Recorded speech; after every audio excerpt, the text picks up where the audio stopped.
Now, Bridget, what I want to ask you about these unearthed comments by Simon Holmes-A-Court. It was in Margin Call by Yoni Bashan today.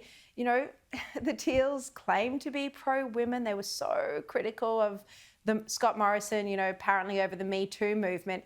And yet his own social media postings show very disparaging remarks towards senior women. Do you find this both offensive and hypocritical? Well, it's both.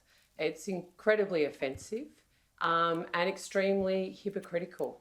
Simon Holmes-A-Court uses these women as a front to protect his own commercial interests. Let's be very, very frank. These women, the Teal movement more broadly, are highly educated women, greens in designer clothes by any other name. And if they were really feminists, they'd stand on their own 2 feet and give this bloke the heave-ho.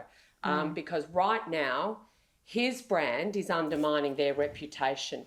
This guy, it's always about follow the money, Sharri. You need to just follow the money of Simon Holmes-A-Court, his commercial vested interests, who he runs with, and why they are pursuing 100% renewables for this country when we know it is dangerous, it will ruin our economy, and that there are much better ways to bring down emissions, use our backyard full of uranium, keep jobs on shore, and make sure we put downward pressure on prices.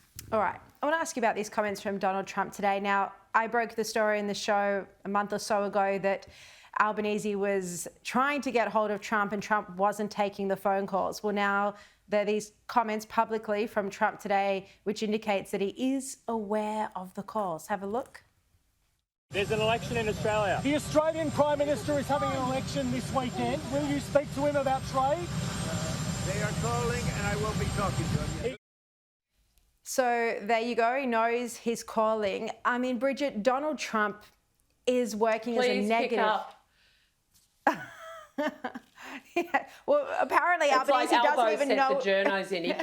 He can't send Kevin Rudd, so he's sent the journos in to say, please take my call, President. And what about the other night on Channel 7? He said he doesn't know if he has a mobile phone. Well, of course he does have a mobile phone. But the point is, firstly, is Trump working as a negative for the coalition?